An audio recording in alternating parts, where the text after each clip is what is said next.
I can right now get up in the front of a room of 1,000 salespeople and teach them this technique with no anxiety whatsoever.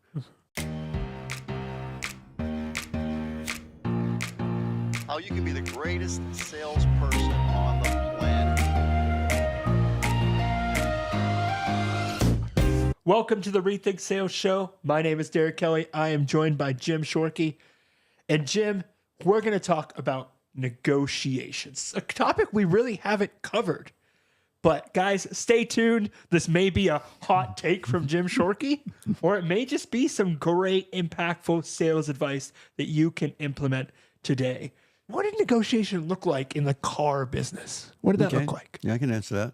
That's a pretty easy one. We have to train on how to negotiate. Mm-hmm. That's number one. Number two, value. We can lower the price. Of course we can. Or we can raise the value. So when I have a client who makes me an offer, I am going to show them how in that gap between their offer and my price is all this stuff. That's real quick. I'm asking $20,000 for the car. Okay. All right, Jim, I'll give you 18. Yeah, I'm sure you would, Derek. And I'm so happy for the offer. But let's not forget, when you came in, you told me that you wanted to have this item here. Uh-huh. Did we take care of that for you? Yes. You wanted this item. Did we take care of that? Yes. Is that a good one? Yep. How about this one? Yeah. How about the brain span? You mentioned the brain span. Did we get the brain span in there? Yep. I'm reading from my actual. How about memory training? Did we cover that? Yep. So I get on the whole list. Yep. Derek, I understand that it's more than a little bit more than what you want to spend. Yeah. But it does have everything you wanted. I saw your face when you drove the car. How did you feel when you're driving the car? Awesome. So Derek, it's much better than my little sedan fitting all my kids it's in not there. that much more money. It's really not. Yeah. You know, but you're getting exactly what you want. How important is it to you to get what you want?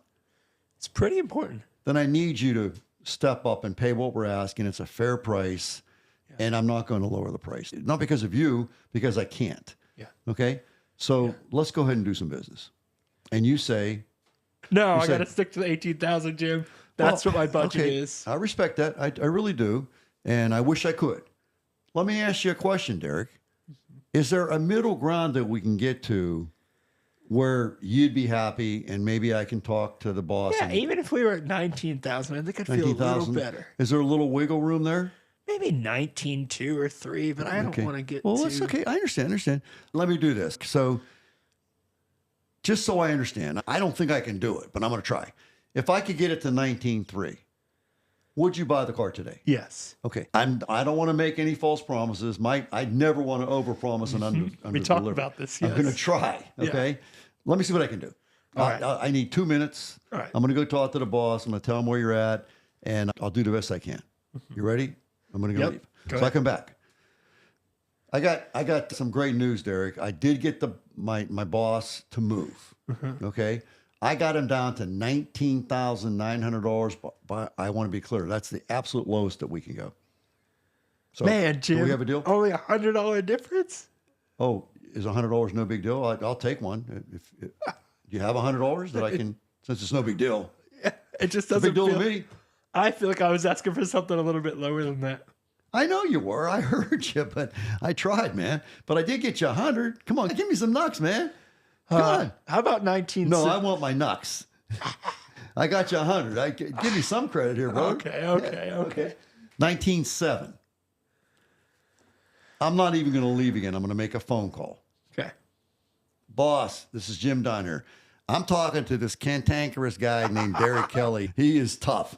I'm telling you what, this guy's a shrewd negotiator. He's tough, yes. man. But he wants to be at 19.7. He's not going for 19.9. I tried. I really did try. Derek, did I try 19.9? Absolutely. Yeah. Hold on, let me ask him. He said 19.9 is the very lowest he can go. But because it's me and you together working this thing, he'll do it for 19.8. All right, let's do it. Congratulations, boss. We got a deal. Congratulations, Derek. You just bought yourself a car. Thank you, Jim. Really appreciate it.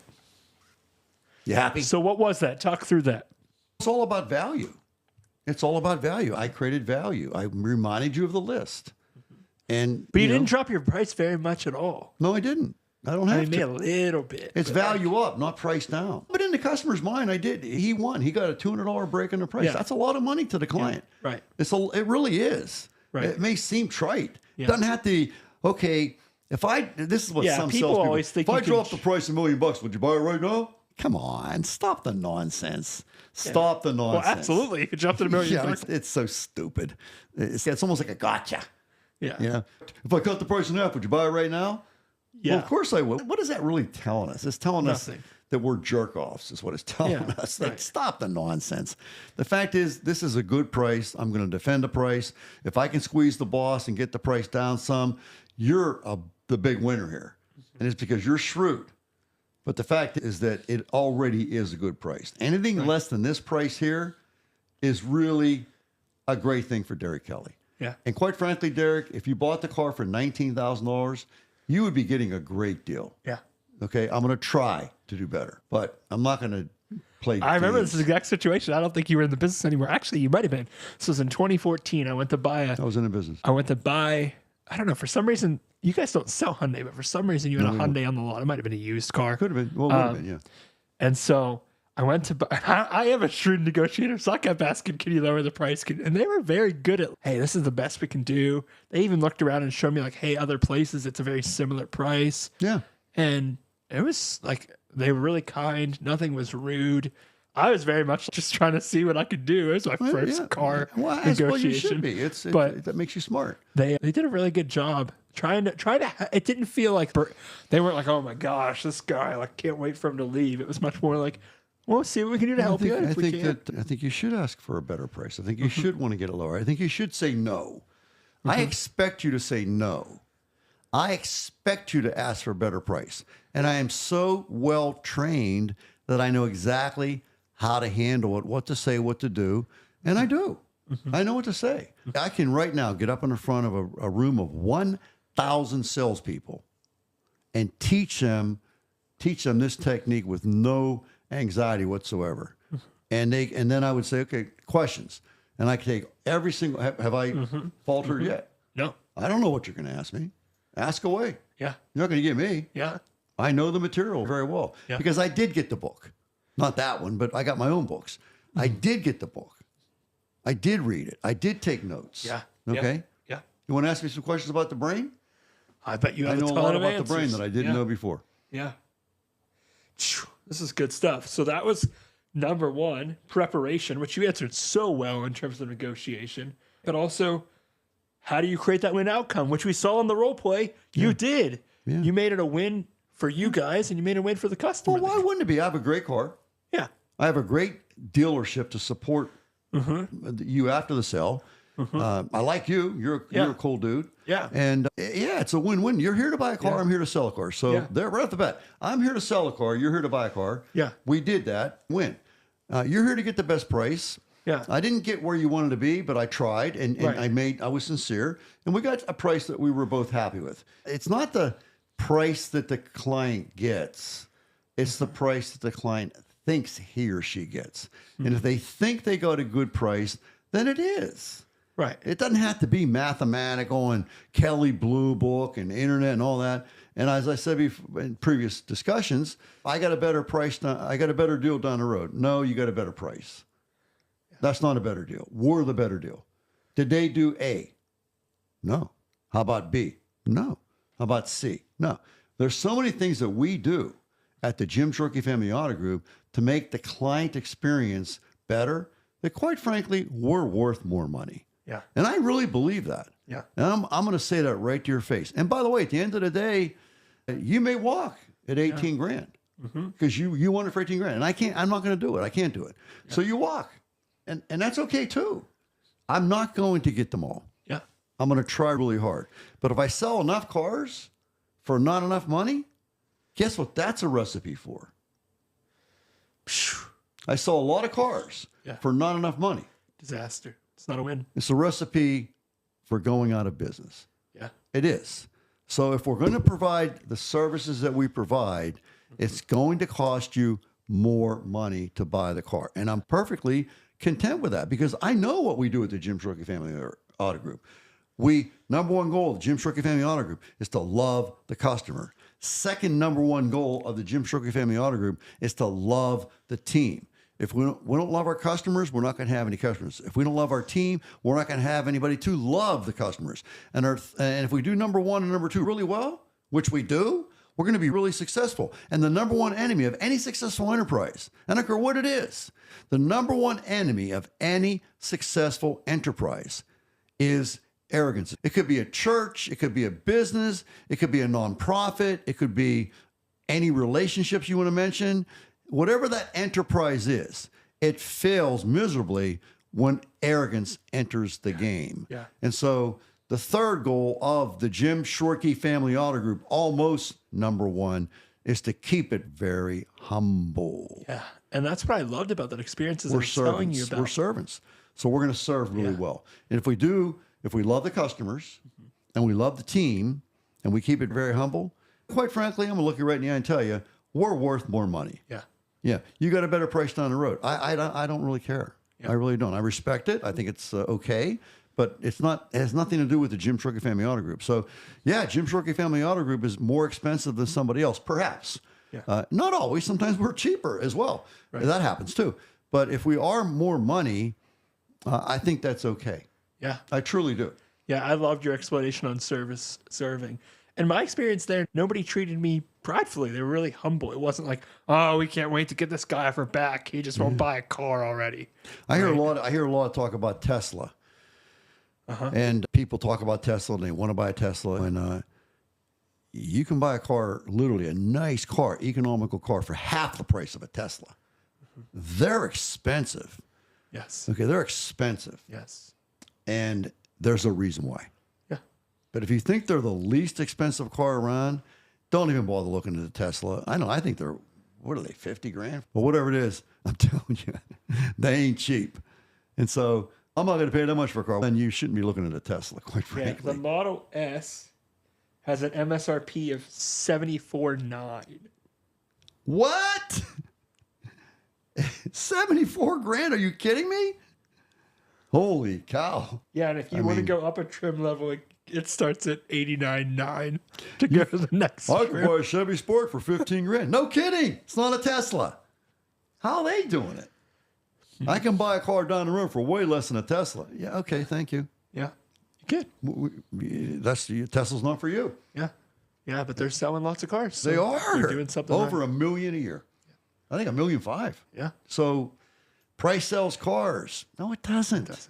Value sells cars. The reason people are paying more money for a Tesla, in some cases waiting in line for that Tesla. You ever seen an SUV they make? Yeah. I'm sorry. Yeah. That thing is disgusting. I'm not a fan.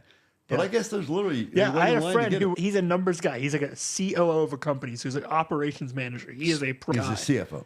He's the COO, Chief Operating Officer. Oh, okay. So he's the operations guy. So very process-oriented guy. And he bought a Tesla. And I like cars, and so I'm always interested in why would he buy that? And he broke down the numbers, and for him, he was driving a certain distance. It was like an hour and a half a day. And when he factored in gas mileage and all that, it ended up being almost exactly the same price as like a Honda Civic. But he was in a very specific... Like, it worked for him. The numbers worked. He didn't have to pay for gas. And he had the dough to do it. Right. And he had the finances to do it. Yep. So in that situation, it made sense. Obviously, it makes sense for 1.5 million people. I didn't say that to discredit Tesla. Right. I'm not. Yeah. I think they're phenomenal. Yeah. I don't have a Tesla. Right. I don't want a Tesla. Right. No discredit to them. Yeah. But the fact is that if you're telling me price sells cars, if that's your position, okay, then you're going to need to explain to me Tesla. It's just not true. Price does not sell cars. Value in the client's mind is what sells cars. And as salespeople, if we're properly trained on how to create value in the customer's mind, then we will be very successful. Yeah. Riddle me this, Jim. The most valuable company in the world, Apple, started selling iPhones in 2007 at $500. Now the typical iPhone's $1,200. Wow. And they sell more of them than they sold in 2007. So the price has gone up. And people were saying, oh, people are never going to pay $500 for an iPhone. People will never pay $700 for an iPhone. Why are people paying $1,200 for a phone in their pocket? Because they see a great value in it. They can hit the internet. I can do it with my phone as well, but maybe it's more efficient. They can hit the internet real quick. They can get information real quick. They can read books on that thing, probably. Videos, all there. Yeah. That phone is more sophisticated. Supposedly, this may be a myth. Yeah. Supposedly, it's more sophisticated than the original computer system that sent the astronauts to the moon. I believe it. Supposedly, it's more sophisticated. I don't know if that's true. I can tell you one thing. It is really sophisticated. Yeah. If that's something that's important to you, then you're going to go do it.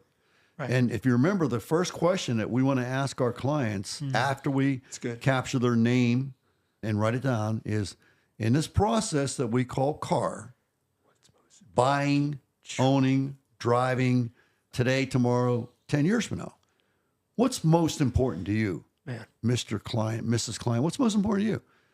And we capture that. We write it down. And then we ask, what's next most important to you? Oh, Jim, you got to stop. This is too good. He's getting into the heart of it, right? Isn't that what iPhone is doing, though? They're finding out what's important to the client, and then they're providing it. So the idea behind being an entrepreneur is you find a hole, you figure out a way to efficiently fill the hole, and then you charge for it. Yeah. That's an entrepreneur. So it could literally be a hole. And you knock on the door, say, I notice you have a hole in your backyard. Do you really want that hole? No, I've been meaning to get rid of the hole. You know what? I can fill that hole for you, and I will actually plant grass for you, and I will have that done today, and I will charge you $500 to do the whole process. I'll provide the dirt, the seed, I'll get it going, $500. And I don't know what that would be. Maybe it's $600, whatever the price is. There's a price that I have to determine my cost of goods and everything. But I give the client that price, and they say, you know what? I want to get rid of that hole. I'll do that. That's a business. That's capitalism. Yes. That is an entrepreneur.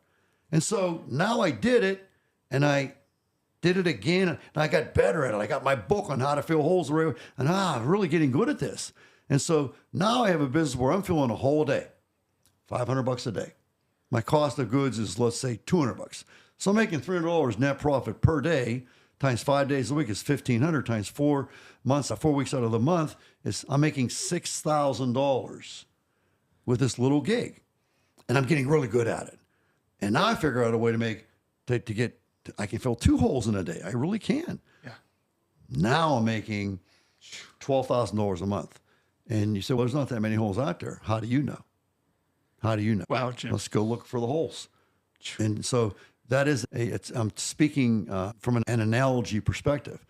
Find a need, fulfill the need, solve the need in the most efficient manner possible. You could call it a problem, whatever you want to call it. Yeah. And satisfy that, solve the problem in the most efficient manner possible, and then charge for it. Wow.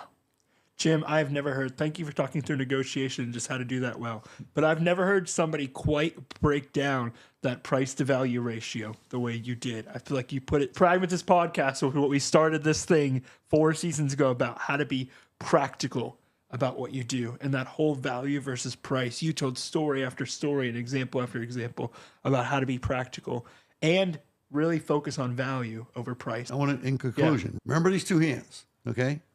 It's value up or price down. And I'm here to tell you, as salespeople, and I'm right about this, this is the price. You have very little control over the price. Very little. But you have maximum control, infinitesimal, over the value. And once we get that value, if you haven't created value, just think about this. Tell me if I'm wrong in the comments, okay? Here's the value that you've created. Here's the price that we're asking. Do we have a sell? No. Do we have a sell? Probably not. Do we have a sell? Nope. Do we have a sell? Getting closer. Do we have a sell? Yes. Okay, well, guess what? That's impossible. Here's the price. Oh, I'm sorry. No, I thought they were opposite. I thought they were opposite. No, we've got the price. We have a sell down here. Yeah. But we can't sell for that. Right. We're losing money. Yeah. So let's start again. Here's the price. Okay. Yeah. Here's the price. Yep. I want the price lower. I understand. I respect it. I'd love to be able to. But here's the value. Okay. I still want the price lower. Okay. I got this much. Yep. Do we have a sell? Not quite. Not Close. quite. I do more value selling. Yeah. more value. I remind you to keep selling value. Yep. Do you want to drive the car one more time? Maybe you don't really appreciate so we go and drive it again. It's holy cow, this is really cool. Yeah. And now we have a sell because I've created value. Yeah. I have an infinitesimal amount of control over the value. Yes. I have a very limited control over the price. So when to sell value, it's value up, price down. And we may have to do both. Right. I get that. But you can't sell the car, the refrigerator, the landscaping for half off. If you do that, you're not going to be in business very long. Yeah, you always see everybody's always doing a sale, and it's furniture stores always. It's always a sale. It's what are you paying for? That's okay. That's marketing and whatnot. And so we want to bring clients into the dealership. So we're going to sell price from an advertising perspective. We're not going to mislead or lie. We're going to sell price. But when we get them into the dealership, we've got to sell value. Because no matter how low the price is, if the value isn't high enough, we're not going to sell anything. Jim, such nuggets. Guys, you should go back and rewatch that episode. Just tons of, I feel like Jim gave some of the best sales advice, both from